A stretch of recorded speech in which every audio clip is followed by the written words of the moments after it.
Hello everyone, स्वागत है आपका आपके यूट्यूब चैनल पर। और आज हम लोग डिस्कस करेंगे कॉन्स्टिट्यूशन ऑफ इंडिया। देखिए, कॉन्स्टिट्यूशन ऑफ इंडिया के साथ साथ हम आपको बता दें आईपीसी और सीआरपीसी भी इंपॉर्टेंट होता है। पर आईपीसी को अगर हम फुल फॉर्म में देखें तो इसका होता है इंडियन पिनल कोड और सीआरपीसी क्रिमिनल प्रोसीजर कोड होगा।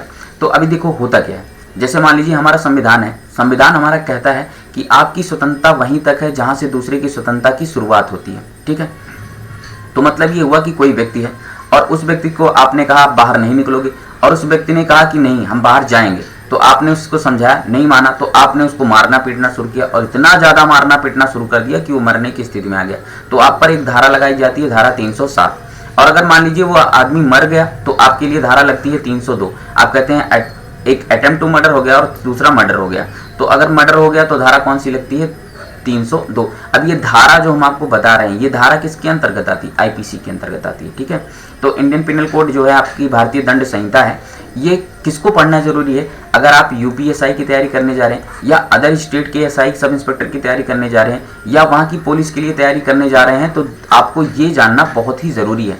फिर क्रिमिनल प्रोसीजर कोड में क्या होगा? मान लीजिए कि कोई पुलिस वाला है और वो घूसखोर है, तो उसने पैसे लेकर क्या किया कि आपको फालतू में फंसा दिया कि आपने मर्डर किया है। अब ये मामला जाएगा कहाँ पर? कोर्ट में जाएगा। तो कोर्ट में ये देखा जाएगा कि जो आपने ये धारा लगाई है वो सही है कि नहीं सही है।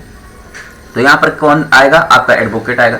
एडवोकेट क्या करेगा? बहस करेगा कि नहीं हमारा जो आदमी है इसको झूठ में फंसाया गया है। तो अब इसके बाद क्या होगा कि आपने जो धारा लगाई अगर वो गलत है तो आपके लिए भी प्रोसीजर बनाया गया है कि आपने गलत धारा क्यों लगाई, फिर आप पर भी केस हो सकता है। यानी कि अगर आप मान लीजिए पुलिस हैं तो क्लियर हुआ। तो हम इसकी जैसे आपका आईपीसी है तो ये तब पढ़ेंगे जब हम यूपीएसआई की तैयारी कर रहे हो। सीआरपीसी हम तब पढ़ेंगे जब भाई हम यूपीएसआई की तैयारी कर रहे हैं। इन दोनों को साथ में अगर हम पढ़ रहे हैं तो हम पीसीएसजे की तैयारी कर रहे हैं यानी जुडिशरी की भी तैयारी कर रहे हैं, तब भी हम जा सकते हैं तैयारी में। ठीक है, तो अगर हम सिंपल सा एसएससी की तैयारी कर रहे हैं, रेलवे की तैयारी कर रहे हैं, तो हमें बिल्कुल ही ना आईपीसी पढ़ना है ना सीआरपीसी पढ़ना है। तो फिर पढ़ना क्या है, आइए समझते हैं। देखिए, कॉन्स्टिट्यूशन पढ़ने से पहले आप इस पिक को बहुत ध्यान से देखिए। ये हमारे संविधान के जनक हैं, father of Indian constitution, Bhimrao Ambedkar ji. ये ओरिजिनल पिक है और ये आपको दिख रहे होंगे, ये हैं डॉक्टर राजेंद्र प्रसाद। ये हमारे देश के पहले प्रेसिडेंट थे, राष्ट्रपति। और आप इनके फेस को देखकर समझ सकते हैं कि कितनी ज़्यादा भावुकता हुई होगी जब इन्होंने संविधान को अपने सामने देखा। और संविधान इनको कौन सौंप रहे हैं? हमारे देश के भीमराव अंबेडकर जी, जिन्होंने संविधान को बनाया था। ठीक है, तो आप इनके फेस को देखिए और समझ जाइए कि कितना ज़्यादा इंपॉर्टेंट रखता है हमारे देश के लिए संविधान। आइए समझते हैं संविधान में क्या चीज़ें हैं और क्या चीज़ों को जानना बहुत ज़्यादा ज़रूरी है आपके लिए। जैसे अगर हमसे फर्स्ट लाइन से क्वेश्चन पूछना चाहेगा तो पूछ सकता है भारत का सर्वोच्च कानून क्या है? तो हम कहेंगे भारत का सर्वोच्च कानून भारत का संविधान है। अगर हम बात करें यूपीएससी, यानी कि आप अगर आईएएस पीसीएस के लिए जा रहे हैं, ठीक है, आईएएस के लिए जाएंगे और स्टेट में यूपीएससी करेगी, तो इसके लिए अगर आप जा रहे हो तो फिर आपको रिटन एग्जाम देना पड़ता है। रिटन मतलब हुआ कि लिखित में देना पड़ेगा। ठीक है, अब रिटन एग्जाम देना है। अब हमें क्या करना है? अगर हम एमसीक्यू के लिए जा रहे हैं, एमसीक्यू का मतलब हो गया कि अगर आप रेलवे जा रहे हो, ठीक है, और अगर आप मान लीजिए एसएससी जा रहे हो, ठीक, या किसी स्टेट के लिए जा रहे हो पेपर देने, तो अभी क्या होगा? आपको एमसीक्यू क्वेश्चन पूछाएगा, मतलब कि आपको 4 ऑप्शन दे दिया जाएगा और चारों में से कोई एक आंसर करना है। तो उसके लिए आप ये बताइए कि हमको इतनी बड़ी लाइनें याद करने की जरूरत है? नहीं याद करने की जरूरत है। हमें क्या याद करना पड़ेगा? हमें फैक्ट्स याद करने हैं।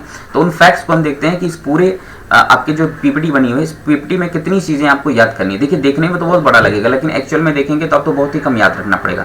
जैसे अगर हमसे क्वेश्चन पूछेगा कि भारत का सर्वोच्च कानून क्या है, तो हम कहेंगे भारत का संविधान। तो हमारा ये क्वेश्चन हो गया। क्वेश्चन पूछेगा भारत का सर्वोच्च कानून, हम कहेंगे भारत संविधान, काम खत्म यहाँ से।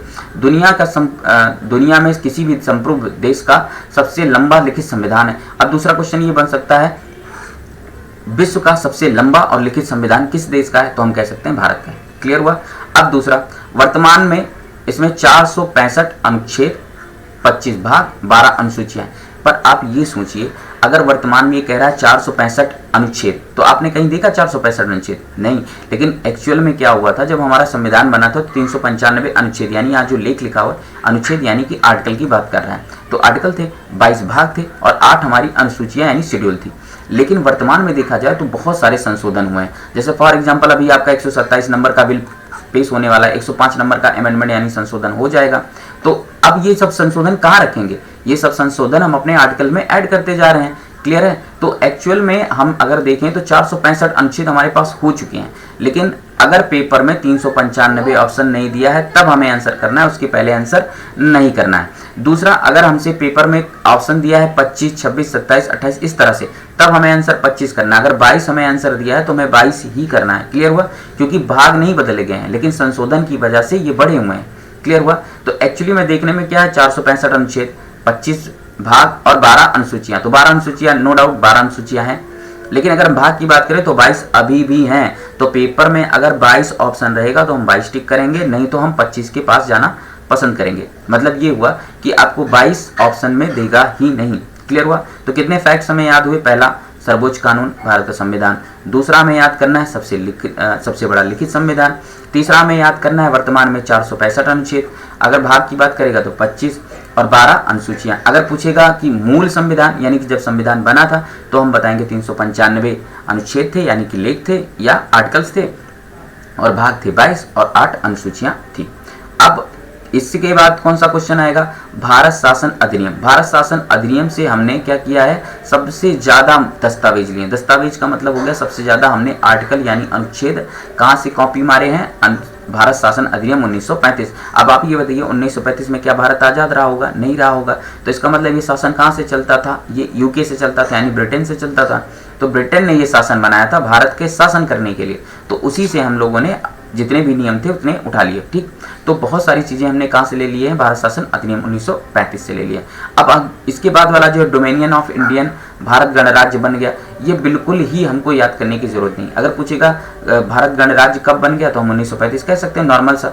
लेकिन ये पूरी लाइन हम याद करें कोई जरूरत नहीं है। तो 4 से 5 फैक्ट आपके इधर से बन गए। अब आइए और समझते हैं। भारतीय संविधान एक जीवित दस्तावेज के रूप में जाना जाता है क्योंकि यह स्थिर नहीं है और इसे समाज की आवश्यकताओं के अनुसार संशोधित किया जा सकता है। तो संविधान में संशोधन हो सकता है। आर्टिकल आपका 368 आपको दिया ही गया है।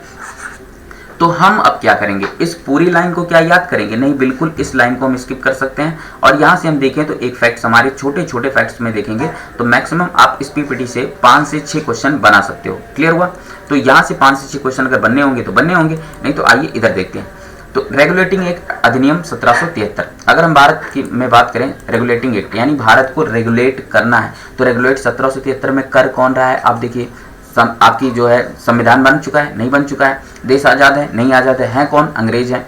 तो अंग्रेज यहाँ पर जब आए थे तो ईस्ट इंडिया कंपनी आई थी। ईस्ट इंडिया कंपनी यहाँ पर एक्चुअली में शासन नहीं करना चाहती थी, व्यापार करना चाहती थी। लेकिन बाद में जब प्लासी का युद्ध हो जाता है तो प्लासी के युद्ध में अवध के नवाब को हरा देते हैं, बंगाल के नवाबों को हरा देते हैं। तो इनको ये लगता है कि अब हमें यहाँ क्या करना है? शासन करना है। क्लियर हुआ?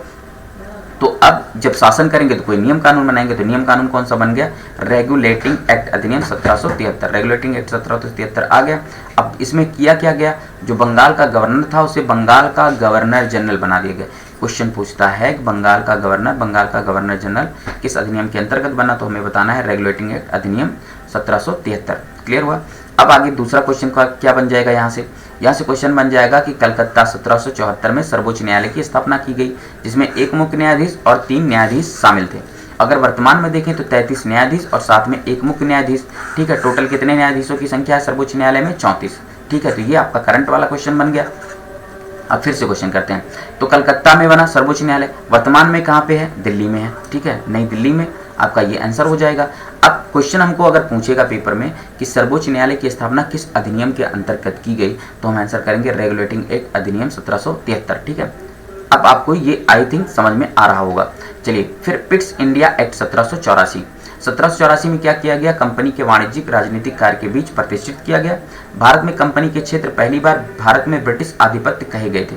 अब ये बताइए, आपसे ये कभी पूछेगा आधिपत्य कब कहे गए थे? बिल्कुल ही नहीं पूछेगा। ये तब पूछता जब हम यूपीएससी के लिए जा रहे होते, यानी आईएएस के एग्जाम के लिए जा रहे होते। तो अभी अगर हम पीसीएस के एग्जाम के लिए जा रहे होते तो हमसे ये पूछता। अब हमसे क्वेश्चन क्या करेगा? अगर हम एसएससी के लिए जा रहे हैं, डायरेक्ट क्वेश्चन पूछेगा पिट्स इंडिया एक्ट कब आया था? तो हमें आंसर करना है 1784। हम एसएससी में अगर एमटीएस के लिए जा रहे हैं तो 10+2 के लिए जा रहे हैं तो सीजीएल के लिए जा रहे हैं, तब भी हमसे क्वेश्चन सिर्फ इतना पूछेगा पिट्स इंडिया एक्ट कब आया था? 1784 में। और यहीं से क्वेश्चन आपका बनेगा, बाकी का यहाँ से स्किप हो जाएगा। चलिए आगे समझते हैं। Charter act 1813। अब चार्टर एक्ट 1813 क्या था इसको समझते हैं थोड़ा सा। देखिए, इसमें कहा गया कि चाय और अफीम के व्यापार पर चीन के साथ व्यापार को छोड़ दिया जाएगा।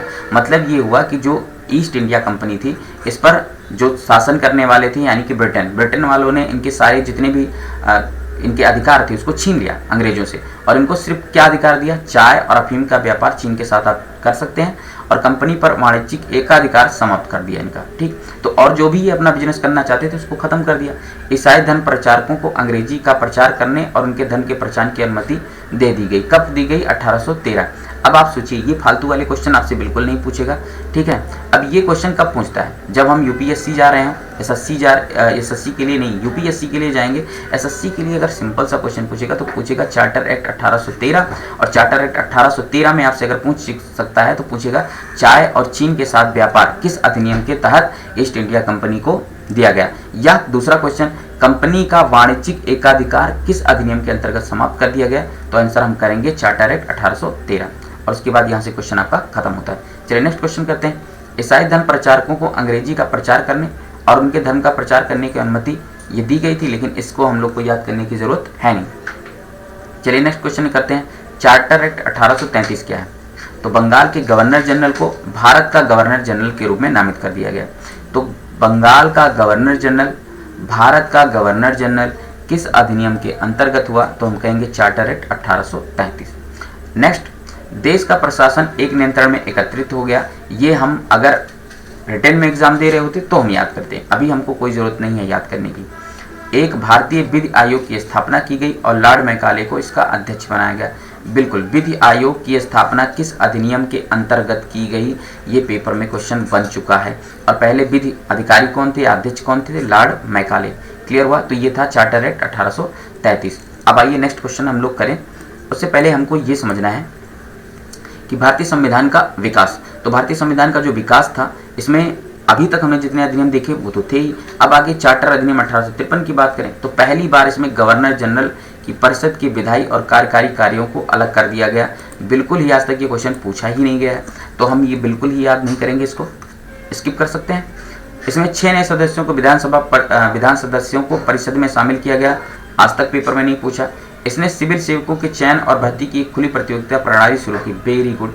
अब ये आपका इंपॉर्टेंट बन जाएगा। सिविल सर्विसेज के लिए एग्जाम किस अधिनियम के अंतर्गत शुरू किया गया, या खुली प्रतियोगिता परीक्षा किस अधिनियम के अंतर्गत शुरू की गई? तो ये था हमारा चार्टर अधिनियम 1853। पहली बार इसने केंद्रीय विधान परिषद में स्थायी प्रतिनिधित्व पेश किया। बिल्कुल ही क्वेश्चन आपसे नहीं पूछेगा इस तरह का क्वेश्चन। अब आप देखिए, इस अधिनियम से हमें कितनी चीजें याद रखनी थी? सिर्फ एक चीज है।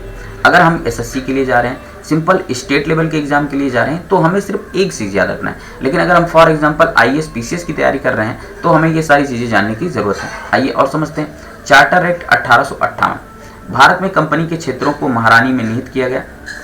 कंपनी के इन क्षेत्रों पर शक्ति और नियंत्रण को समाप्त कर दिया गया। महारानी के राजस्व सचिव ने कंपनी के निदेश मंडल के अधिकार और कर्तव्य प्राप्त किए। भारत के राजस्व सहायता के लिए 15 सदस्य की एक परिषद नियुक्त की गई। बिल्कुल, आज तक इस तरह का कोई भी क्वेश्चन पूछा ही नहीं गया।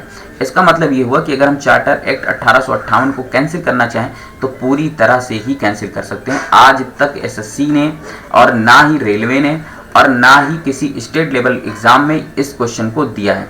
तो अगर पूछना है तो वो हमसे पूछेगा हायर लेवल एग्जाम में। ठीक है, तो उसके लिए आपको अलग से कोर्स लेना पड़ेगा यूपीएससी का। ठीक, और नहीं तो फिर अलग से तैयारी के लिए आप कहेंगे तो हम आपकी मदद कर सकते हैं। चलिए नेक्स्ट समझते हैं। भारतीय परिषद अधिनियम 1861। भारत की कार्यकारिणी परिषद की पोर्टफोलियो प्रणाली पर कैबिनेट के रूप में कार्य करना प्रारंभ कर दिया। बंबई और मद्रास प्रेसिडेंट्स को विधायी शक्तियों को बहाल करके विकेंद्रीकरण की प्रक्रिया शुरू कर दी गई। अब आप ये बताइए, इस तरह का क्वेश्चन आपसे कभी पेपर में देखने को मिला है? बिल्कुल आज तक नहीं मिला है। और आपका जितना भी सी लेवल का, डी लेवल का एग्जाम होगा, ठीक है, जैसे ए ग्रेड और बी ग्रेड के जितने भी जॉब होते हैं उनमें अगर ये क्वेश्चन हम एक बार सोचे भी तो पूछ सकता है। पर अगर हम देखें तो सी और डी ग्रेड के एग्जाम में आज तक कभी भी ये क्वेश्चन पूछा नहीं गया है, तो हमें बिल्कुल याद करने की जरूरत भी इसको नहीं है। चलिए नेक्स्ट देखते हैं हम। भारतीय परिषद अधिनियम 1909 एक विधायी कानून जिसे मार्लेमेंटो सुधार, बहुत ही ज़्यादा इंपॉर्टेंट, मार्लेमेंटो सुधार किस अधिनियम या किस परिषद अधिनियम के अंतर्गत आता है? तो हमारे भारतीय परिषद अधिनियम 1909 के अंतर्गत आता है। मुस्लिमों के लिए पृथक निर्वाचन मंडल, बहुत बार पेपर में क्वेश्चन पूछा गया है, जहां सीटें मुसलमानों के लिए आरक्षित थी और जिसमें केवल मुसलमानों को ही चुना जाएगा। तो मुस्लिमों के लिए या मुसलमानों के लिए पृथक निर्वाचन मंडल किस अधिनियम के अंतर्गत आया? तो अधिनियम 1909। मार्लियामेंटो सुधार किस अधिनियम के अंतर्गत? 1909 के अंतर्गत। सुधारों ने प्रांतीय लेकिन केंद्रीय विधायी निकाय में भारतीय प्रभुत्व स्थापित नहीं किया। ये लाइन हम बिल्कुल ही स्किप करेंगे, इसको याद करने की कोई भी जरूरत नहीं है। तो हमें 1909 से कितनी चीजें याद रखनी थी? सिर्फ 2। मार्लियामेंटो सुधार किसे कहते हैं, दूसरा मुस्लिमों के लिए पृथक निर्वाचक मंडल। आई होप ये बातें आप समझ गए होंगे। चलिए और समझते हैं। भारतीय संविधान के विकास में आगे हमें देखना है भारत सरकार अधिनियम 1919, ठीक है। तो अब इसमें क्या देखना है हमको भाई, आइए देखते हैं। इंपीरियल लेजिस्लेटिव काउंसिल में अब 2 सदन शामिल थे, सेंट्रल लेजिस्लेटिव असेंबली और स्टेट लेवल काउंसिल। बिल्कुल ही याद नहीं करना है आपको। प्रांतों को दोहरी सरकार प्रणाली या डायरकी का पालन करना था, बिल्कुल ही नहीं याद करना है। सिखों, भारतीय ईसाइयों, एंग्लो इंडिया भारतीयों के लिए सांप्रदायिक मताधिकार का विस्तार, बिल्कुल ही मत याद करिए आप। सिविल सेवकों की भर्ती के लिए 1926 में एक केंद्रीय सार्वजनिक सेवा आयोग की स्थापना की गई। वायसराय की कार्य परिषद में भारतीयों की संख्या 8 सदस्य से 3 हो गई। तो हम चाहें तो इसको पूरी तरह से स्किप कर सकते हैं, यानी कि भारत सरकार अधिनियम 1919 का कोई भी रोल नहीं है। क्लियर है आपके एग्जाम के पॉइंट ऑफ व्यू से? कौन से एग्जाम के? जो भी सी और डी ग्रेड के जितने भी एग्जाम होते हैं। क्लियर हुआ? अब अगर हम एसएससी में जाएं तो एसएससी का जो भी आपका जॉब होता है वो सी ग्रेड या डी ग्रेड के अंतर्गत आता है। कुछ जॉब ऐसे होते हैं जो बी ग्रेड में आते हैं, लेकिन अगर वो एसएससी के अंतर्गत आ रहे हैं तो बिल्कुल ही आप इसको स्किप करिए, बिल्कुल ही पूछा जाना नहीं है यहाँ से संभव। चलिए नेक्स्ट क्वेश्चन करते हैं। भारत सरकार अधिनियम, यानी कि भारत सरकार यहाँ पे लिखा है, लेकिन आप यहाँ पर भारत शासन अधिनियम करेंगे। भारत शासन अधिनियम, ठीक है, भारत शासन अधिनियम। अब ये कहाँ पे चला जाएगा? क्राउन के पास जाएगा। क्राउन का मतलब यूके जाएगा। देखिए, फेडरेशन ऑफ इंडिया की स्थापना का प्रावधान ब्रिटिश भारत की रियासतों के कुछ या सभी से बना होगा। प्रत्यक्ष चुनाव की शुरुआत, इस प्रकार मताधिकार को 7 मिलियन से बढ़ाकर 35 मिलियन लोगों तक पहुंचाना। एक संघीय न्यायालय की स्थापना। बर्मा भारत से पूरी तरह अलग हो गया था, ठीक है। अब क्वेश्चन यहाँ से अगर पूछेगा कि बर्मा यानी कि जो वर्तमान में म्यांमार है, तो म्यांमार भारत से अलग किस अधिनियम के अंतर्गत हुआ था? तो हमने बताना है भारत शासन अधिनियम 1935। संघीय न्यायालय की व्यवस्था किसके अंतर्गत आई? तो भारत शासन अधिनियम 1935। 2 क्वेश्चन यहाँ से। और प्रत्यक्ष चुनाव, ठीक है, प्रत्यक्ष चुनाव जिसमें जनता का पार्टिसिपेशन हो, तो ये किससे आया? हमारा भारत शासन अधिनियम। तो 3 पॉइंट हम यहाँ से याद कर सकते हैं। इसके अलावा सारे पॉइंटों को हम क्या करेंगे? स्किप करके यहाँ से निकलेंगे। चलिए आगे चलते हैं। भारत सरकार अधिनियम 1947। भारत शासन सरकार अधिनियम 1947 यानी इसके बाद जितने भी आए, तो अगर सरकार की जगह पर आप शासन करेंगे तब भी गलत नहीं है, और सरकार भी रहेगा तब भी कोई गलती की बात नहीं है। आपको शासन ही देखने को यहाँ पर मिलता है।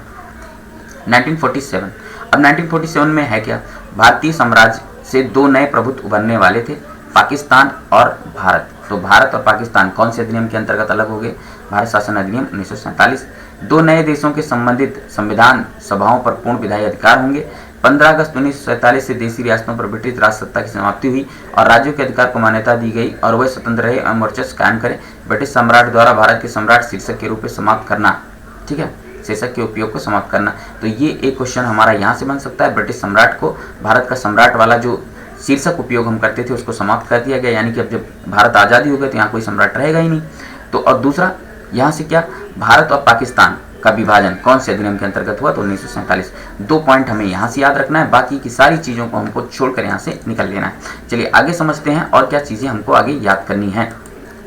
अब आती है हमारी संविधान सभा। तो अंग्रेजों ने चैलेंज किया भारतीयों को, अगर आप ये चाहते हैं कि हम भारत को स्वतंत्र करते हैं तो हम स्वतंत्र कर देते हैं, अब आप अपनी एक सभा बनाइए और संविधान बना के दिखाइए। तो भारतीयों ने कहा हम आपका चैलेंज एक्सेप्ट करते हैं, और भारतीयों ने चैलेंज एक्सेप्ट कर लिया। अब आइए समझते हैं। अगर बात करें सबसे पहले संविधान सभा के लिए विचार 1934 में एमएन रॉय द्वारा प्रस्तावित किया गया। भारत में कम्युनिस्ट आंदोलन के अग्रणी थे और कट्टरपंथी लोकतंत्र के पैरोकार थे। सॉरी, अगर हमसे पूछे कम्युनिस्ट आंदोलन के अग्रणी और कट्टरपंथी, तो ये सारे वर्ड हम कब यूज करते? जब हम कोई एस्से लिख रहे होते तब। तो यहाँ से क्वेश्चन क्या आएगा? यहाँ से आएगा संविधान सभा के लिए सबसे पहले किसके मन में विचार आया? तो हमने बताना है एमएन रॉय। 1934 भी आप याद नहीं करेंगे, कोई दिक्कत नहीं है। चलिए नेक्स्ट करते हैं। या 1935 में भारतीय राष्ट्रीय कांग्रेस की आधिकारिक मांग बनाई गई। श्री राजगोपालाचारी ने 15 अगस्त 1939 को वयस्क मताधिकार के आधार पर एक संविधान सभा की मांग उठाई और अगस्त 1940 में अंग्रेजों द्वारा स्वीकार कर लिया गया। फिर से वयस्क मताधिकार के आधार पर संविधान सभा की मांग किसने की थी? सी राजगोपालाचारी। तो दूसरा पॉइंट हमारा यहाँ से बना, पहला पॉइंट हमारा यमन राज्य से बना। तीसरे में आते हैं 1946 की कैबिनेट मिशन योजना के तहत पहली बार संविधान सभा का चुनाव हुआ। तो कैबिनेट मिशन के तहत पहली संविधान सभा बनी। तो कैबिनेट मिशन की सिफारिश पर संविधान सभा का गठन। ये 3 पॉइंट हमको इस पूरे पीपीटी से याद रखना था। क्लियर? तो पहला क्वेश्चन, संविधान सभा का विचार किसके मन में आया? M N Roy. दूसरा क्वेश्चन, वयस्क मताधिकार पर संविधान सभा बनाई जाएगी, किसने कहा? सी राजगोपालाचारी। तीसरा क्वेश्चन हमें याद रखना है, किसकी सिफारिश पर संविधान सभा की स्थापना हुई? तो हम कहेंगे कैबिनेट मिशन।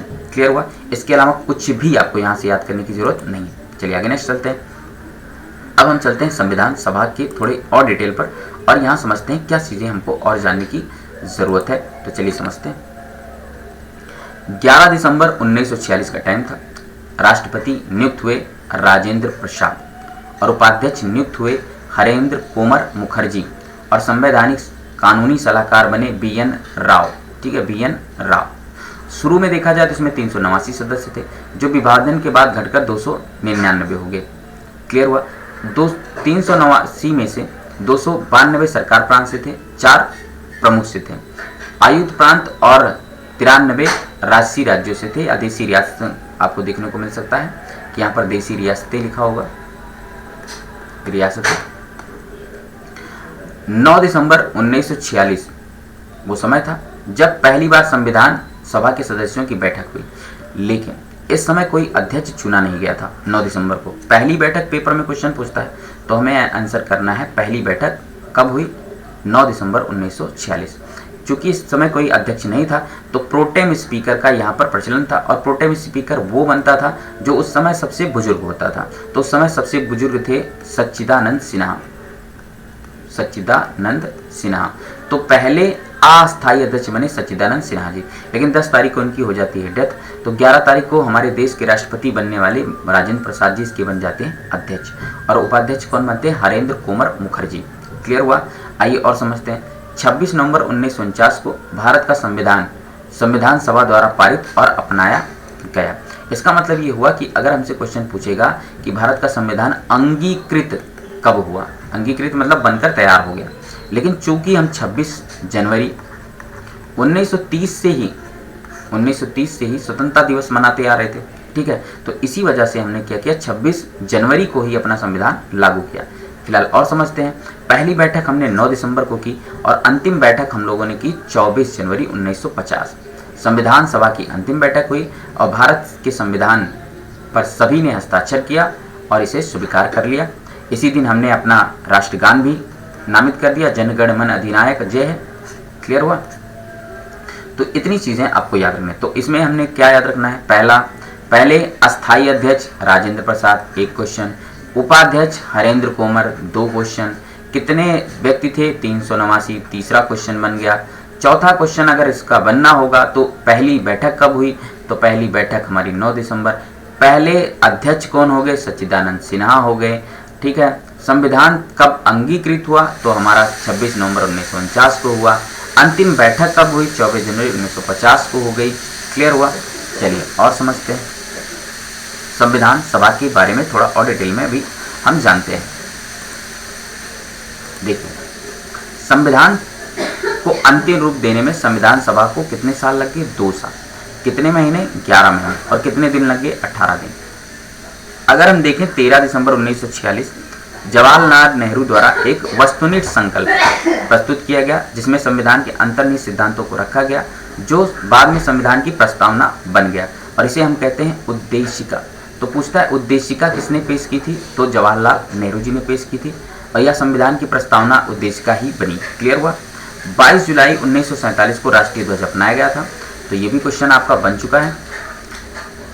29 अगस्त 1947 प्रारूप समिति ने डॉक्टर BR अम्बेडकर को अध्यक्ष के रूप में नियुक्त किया।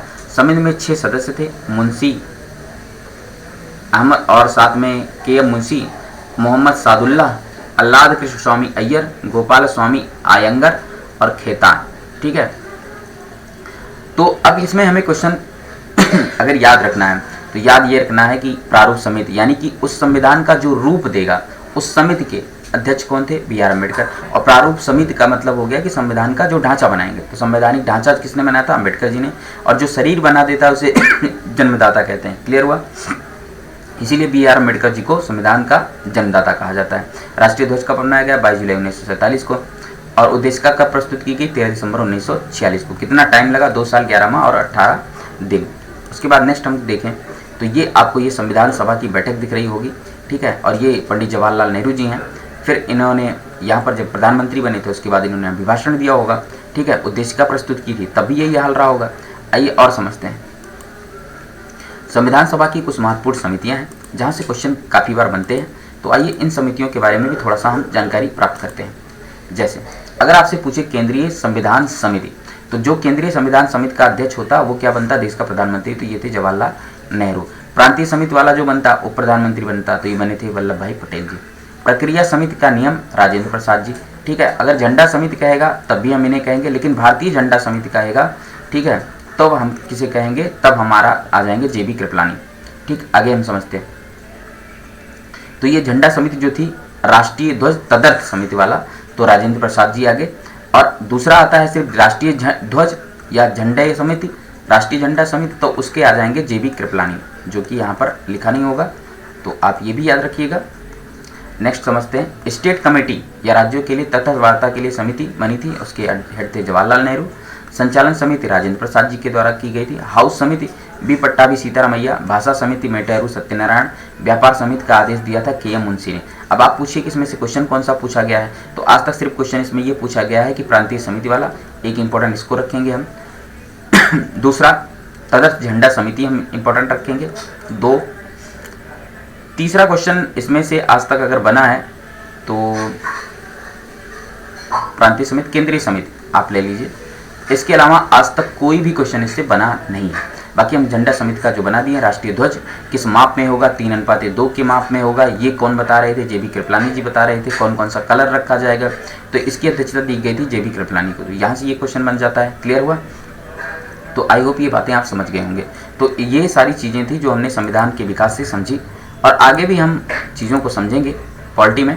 तब तक अपना ख्याल रखिए और पढ़ते रहिए। बिल्कुल ही किसी भी दिन को ऐसा मत जाने दीजिए जिस दिन आपकी स्टडी ना हो, क्योंकि आपके जो विवेकानंद जी थे, जिनको हम युवा मानते थे और उनके नाम पर हम युवा दिवस मनाते हैं। अब युवा दिवस आपको याद होना चाहिए, 12 जनवरी को हम मनाते हैं। क्लियर हुआ?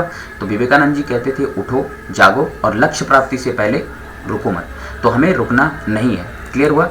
चलिए फिर से मिलते हैं नेक्स्ट वीडियो में। तब तक अपना ख्याल रखिए। Thank you very much.